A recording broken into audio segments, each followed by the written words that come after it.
Hello everyone, my name is Sal Matisse, lab assistant here at the Hanlon lab, and today I'd like to welcome Dr. Sebastian Tudor back to Stevens Institute of Technology. Dr. Sebastian graduated from Stevens with a PhD in financial engineering back in 2018, Yep. And then you've been working at J.P.Morgan since. Yep. So firstly, I want to thank you for giving us some of your time on a Friday night. And I figured, how about we get started a little bit about you, your background, how you came to Stevens. Great. Thank you for having me. It's a real pleasure to be back here after all this time. The lab hasn't changed that much. It's amazing to see the good work that you guys are doing, preparing the next generation for the workforce. So keep it up. Very good quality of the students, I might say. I interviewed some people from Stevens, so very, very good quality.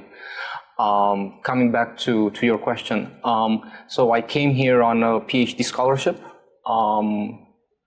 for financial engineering in specific. I was working with Dr. Florescu for a while. I started working at some point with Dr. Chatterjee, Dr. Rupak Chatterjee. I think now he's at NYU. Okay. He teaches physics there, if I'm not mistaken. So yeah, I've been in the PhD program for around 3.5 years here at Stevens. It honestly formed my perception over the financial, industry and all the techniques that, the mathematical background, let's say, that is useful when you go out on the street and get a real job. So my first job was actually more towards derivative pricing. So I was using a lot of, the stochastic calculus concepts that I learned here. I was, using a lot of the programming skills that I learned here. So I would say that the school was instrumental to building up my capabilities, let's say, or expertise. I have been in algorithmic trading for the past 4 years. More specifically, we build a machine like an algorithm that trades directly in the markets automatically. So it's hands-off. We are market makers as the biggest bank on the street. J.P.Morgan is number one on a bunch of metrics from market share to P&L to revenue, etc. Should I get into more specifics about the algo, or? We could wait a little bit for that, maybe do that a little bit later.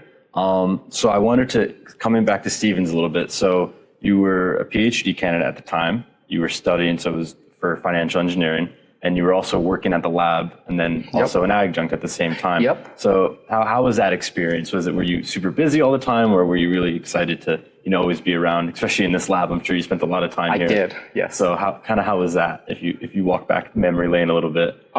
Looking back, to be 100% honest, I have like the best memories. Stevens and this environment, the view, I actually spend a lot of time right there in the corner. That Apple computer used to be mine. I see it's still there. It's still there. It's still there. Yes. I think it still has my stuff on it. Probably does. Probably. I enjoyed a lot my time teaching. I had a couple of classes that I ran at the time. I was teaching a Bloomberg class. At some point, I was teaching a C++ class. That was very, very exciting. And at the same time, doing research and taking classes. It honestly prepared me for, the intense world on the street. It's a little more mild here, obviously, but it was a good step to get me, in the vibe. Yeah, prepared. Yep, going forward. So, and then a question about, the research you were doing, your dissertation, what was that on? Because I think for all the students who do research now, they'd probably be curious to see how much it maybe hasn't changed since 2018. So, yeah, that's a good question. So I was doing a lot of more or less abstract modeling of volatility in specific. So we came up with a new volatility model, local volatility model. And we also came up with fancy, quote unquote, pricing for a target volatility option, which is a more exotic type of option under a fractional stochastic Sabre model. So, complex mathematics, that, believe it or not, literally got me a pretty good job right after graduating. Yeah. People are interested in this type of things. Yes, definitely. And so about that job, so was that with J.P.Morgan, your initial job? Yes. And so what was that? Right. So I started as a desk quant. Okay. So basically building models of derivatives pricing towards derivative pricing in the macro space. So I was doing interest rates, swaps, and interest rate options, FX and FX options, foreign exchange. All the knowledge that I got from here applied almost immediately in my job. So, getting the knowledge from here, it was a pretty straightforward path. Very useful. Yeah, that's great to hear. I think that's always a very common question, especially nowadays with how much, higher education is changing with the use of AI and should we be using it, should we not? But how much can you actually apply to the workforce? So it's definitely nice to see that. And Steven's was always usually on top of it and up to date. So I think that's always one good thing about the coursework here. Yeah. And the topics that I was working on, I came with, probably this would be my advice to people trying to get in break into the financial world, which, let's be honest, it's kind of competitive. Yes. It's very, it's a tight niche, and it's fun because you get to work with the smartest people out there. So probably, but my advice would be to, build your portfolio in the sense that, work on interesting research projects, have curiosity, and you show up to an interview with a portfolio. People will be impressed, and yeah, I'll make sure everyone should take notes on that one right there. So yeah, it's great advice and very, very important to, show your skill set as wide as you can. So definitely very important. And then more or less you can kind of drive the interview, right? You're not, people are not going to necessarily grill you on. You have something to talk You have something to talk about. Yeah. Definitely. Perfect. So after, you got hired, so that would have been around 2019, late 2018. Yep. And then a little bit over a year later, COVID happened. So how do you think that really impacted what you do as a quant? And I know this might have been before the algo trading, but just the market in general during that tumultuous time. It was fun. It was a fun time. We had to work from home because I was supporting a trading desk. Actually, I had to go back to work. I didn't have to. I kind of offered, to be honest, 3 months in. So I, went full time into the office in July 2020. I was the only quant on the trading desk, supporting 10 traders, maybe a little more, 10, 12 traders. So, anytime they would have, some idea that they wanted to implement or some model that they wanted to try out, I was their go-to person. So that was very fun, especially with, the high volatility and the market displacement and all sorts of interesting problems that come with that, in the sense that most models kind of break. So that was challenging, both challenging and interesting. Yeah, definitely. I can imagine. So, and I was in high school at the time, but even then, just being able to quickly adapt to change, you could see those who were able to were definitely a lot more successful. So I imagine definitely the same applied across the river on the street. But yes, I figured that would be something interesting to talk about. And then you kind of progress through, you get through COVID, and kind of now into present day, there's a lot more AI use. I'm not sure if J.P.Morgan does. I'm assuming they probably do have some sort of an AI implemented, but how have you seen that kind of change your role and more specific, the workforce in general, the use of AI in banking?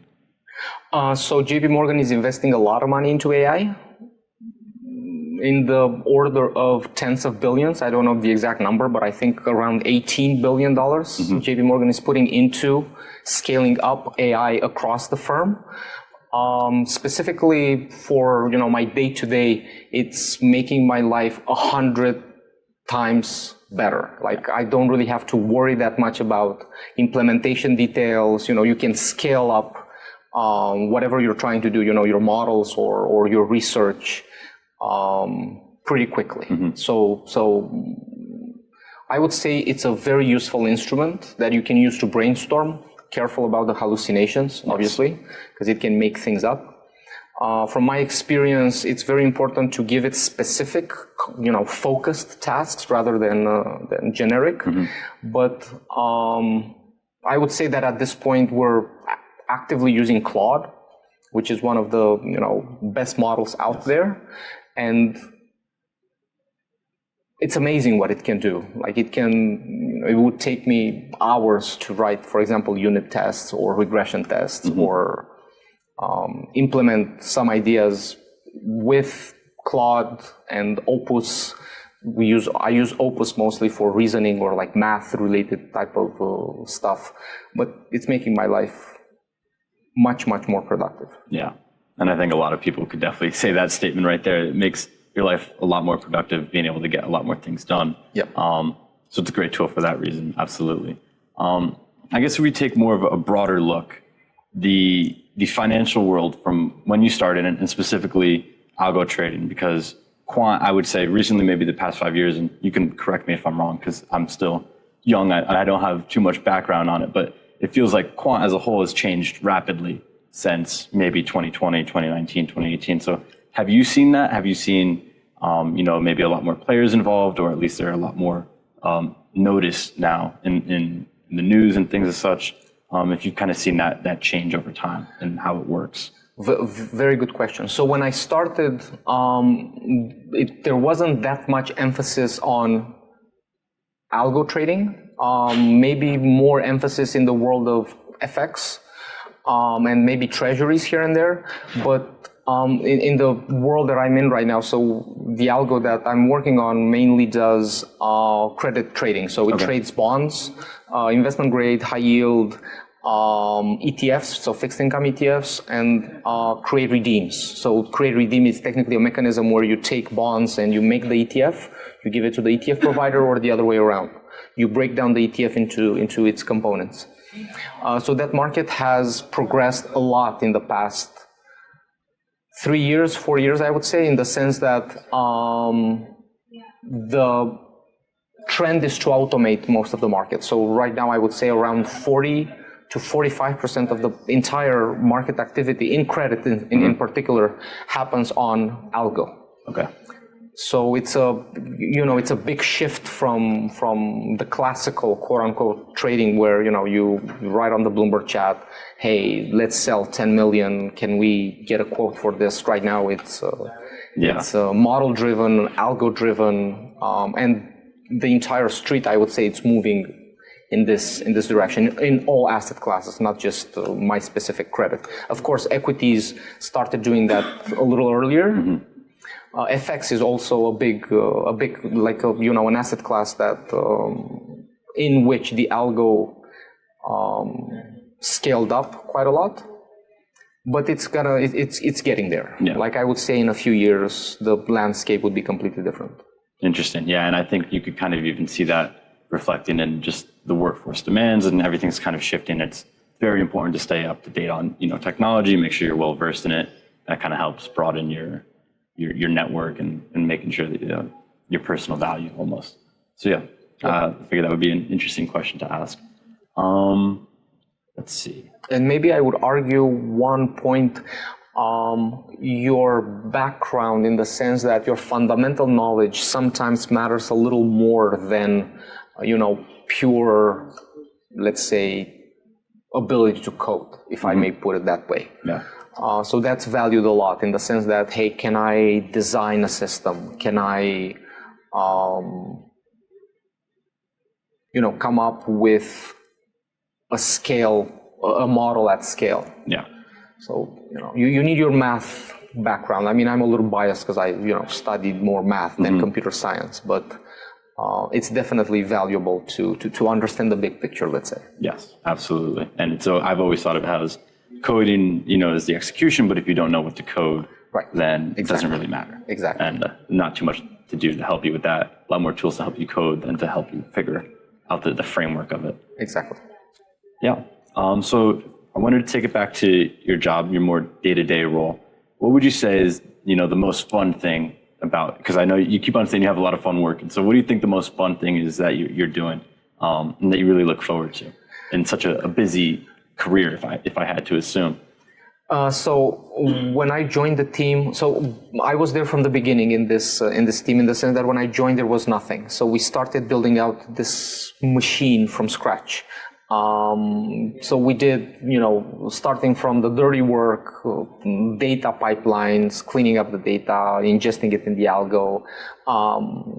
Once you have, the base, maybe I could make an observation here. Although we are model people, like I am a model people person, like in the sense that I like the math more than the, implementation, let's say.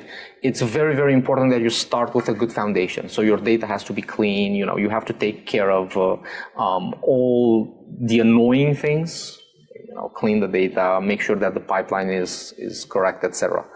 But it was fun seeing this product, the algo that we built. So we are a team of around 20 people, a little less, maybe 18.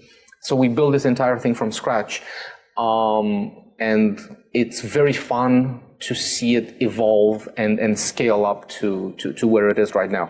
Maybe I can share some numbers here and there, like the scale of the machine that we're running. So we, J.P.Morgan is right now number 2 in terms of market share on the street. So that means 10% 10 to 12% of all trading goes through J.P.Morgan, through our algo that we build. If I put it exactly into numbers, we trade both investment grade and high yield corporate bonds. That sums up to around 20,000 names, so 20,000 single bonds. So you can imagine the complexity that comes with it. Absolutely. Like, the data the amount of data that you have to ingest and the amount of data that you have to produce. We generate for each and every bond a full order book. So 20,000 names, full order book. We receive data from a bunch of providers and also quotes from the market. We call it ECN, electronic contributors, electronic contribution network. I think that's what ECN stands for. So that means other players that post liquidity. So we ingest a lot of data, but where I'm getting with this scale of the algo, we see around 70 to 80,000 RFQs, requests. So the way the market works, people send you requests and you have to price them back. We see around 80,000 a day. Wow. In terms of notional, it's like 12 billion notional that we see a day, out of which we trade around 10 to 12% a day. So that accounts to $1.2 billion a day.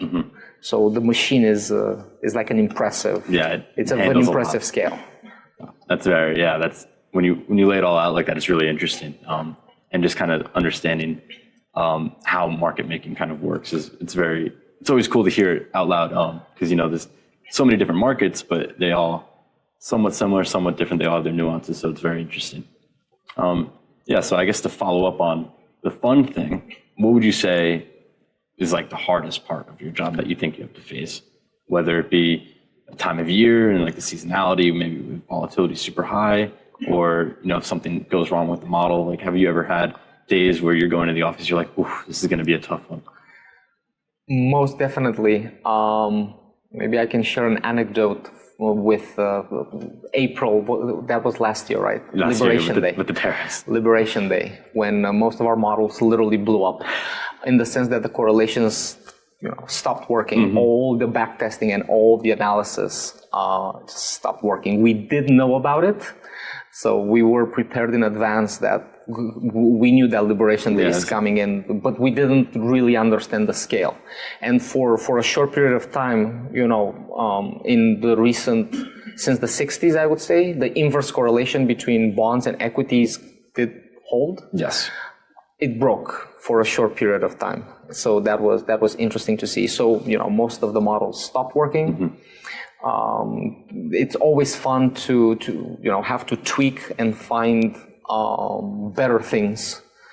And it's an evolving market. It's a regime shifting. Probably that's the most complicated or the most complex problem that we have to address. The regime shifting paradigm. It does come with some seasonality aspect, but I would argue that a model that works for a few months might not work in the next couple of months. So it's very dynamic in the sense that we always have to redesign, re-implement. Stay up to date, stay current. Yeah, that's very interesting. I never even really thought of it like that. I mean, obviously you have to make updates, but the regime shifting definitely makes it a little bit more tricky to go through with. So, and it's not just the parameters of the algo, the hyperparameters, because you can think of, hey, maybe I can recalibrate it and it works again. But sometimes the model itself, the core just stops working. The paradigm just shifts. So I figured this would be a good time to kind of tie in the high frequency trading competition that Stevens runs every year, and how that ties in with market making and algorithmic trading. So are you familiar with the competition? I just had a conversation with Dr. Florescu. He briefly, explained what the engine does. I find it incredibly interesting what you guys are trying to do here. I was, at some point asking him about the code, but probably, I'm more hands-on. Like I am the type of guy that I just like to see what it does, understand. Yeah. But it's very interesting how you guys built this system from scratch. He was mentioning that you developed this for 11 years or something like that. Yes, I believe it. It's definitely been a long time in the making. The Shift platform. And it's very close. Like the system itself is very close to what actually happens in the market. Yeah, and that's what I was going to ask you about is how how much does it track? Because I think that's what students are always interested in. And especially the students that compete that don't go to Stevens, is how accurate is it to the real world? So it's pretty accurate actually, and I find it very interesting that it deploys. Dr. Florescu explained that there are agents at some point in the competition, at some stage in the competition that act as market makers, and then the people that compete are technically in the role of a hedge fund. Yeah. So obviously there are two parts of the market, right? The people that look for alpha, that look at longer time horizons, and try to make P&L in the market. Let's say statistical arbitrage or any other technique that you might use, momentum strategies or mean reversion, or you name it. And there's the market maker, right? So these are the two forces that play out in a typical market. The students that participate in the competition, they are more or less the hedge fund people, and the agents are the market makers. So it's a very interesting parallel that you guys make. And we were talking earlier about how the best thing you could do while you're still in school is really work on research different things, work on as many projects. So how do you see the benefit of a competition like this for prospective or future applications to J.P.Morgan, to other banks out across the river? How important is something like this on the resume? I'll just share an anecdote.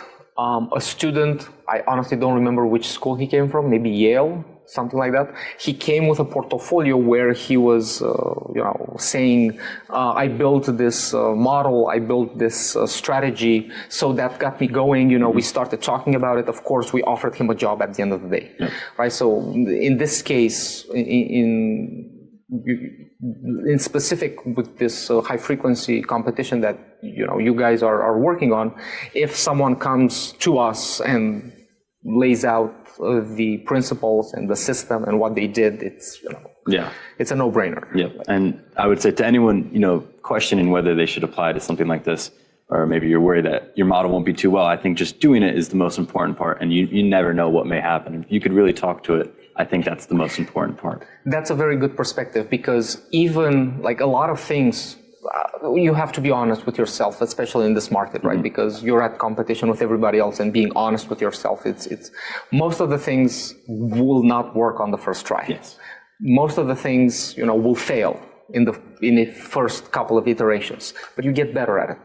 You get better trying, fail, error, until you figure out how it works. Exactly. And that's the most important part. You would never learn anything without a little trial and error. And I think the professors here really try and hammer that down, that you need to fail in order to succeed. Right. And even coming back to the competition, the high frequency trading competition, even if you finish last, the experience is, probably more valuable. You've been part of this, this project. And Not much too similar to it. There's not really a class that you can take here that you'll see, you'll get the experience that you would get taking the competition.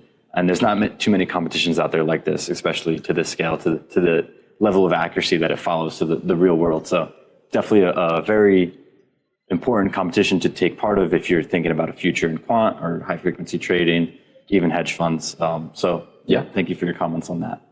So to bring it back and kind of closing, I don't know if there's anything that you find, you remember from your time here that you find interesting and would like to share with us, whether it be about the market, your job, any advice for students looking in what could be described as a bleak job market at the moment. So yeah, I'll give the floor to you. Maybe I want to circle back a little bit. Yeah. A bleak market in the sense that it's a tough market out there? Or? Yeah, tough market, job market to clear up. So I know the graduates right now, especially last year, it's just been harder finding jobs. There's a lot more applicants, and I would say some people would describe it as a lesser number of jobs to apply for. And not just specifically in quant, but just banking overall, I think has been the kind of the sentiment for maybe the past year. Huh, interesting. So I would say build your portfolio. It's just my perspective. Classes are meant to give you, the background. What do you do with that background? It's up to you.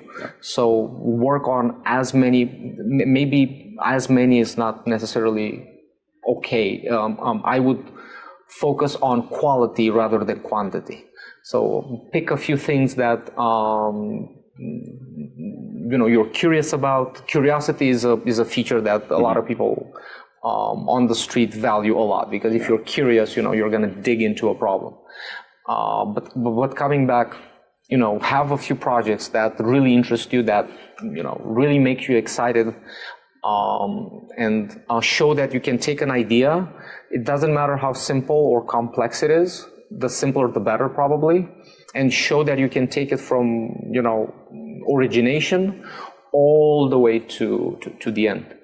People like seeing that ownership, taking ownership and being able to reason through a problem and solving it. And maybe the solution itself is not that important, but the mechanism or the reasoning. Yeah, the way you got there. The way you got there, exactly. Definitely. Well, I appreciate your time and you coming here. I think this was a great interview. You shared a lot of knowledge. I learned a lot of new things personally, so I figure a lot of people will as well. And yeah, we're happy to have you back. We're happy that you came for some of your time on what I'm assuming is a very busy day-to-day and week-to-week life you have, so appreciate it coming back. Thank you for having me, and it's always great coming back here where I have so many good memories.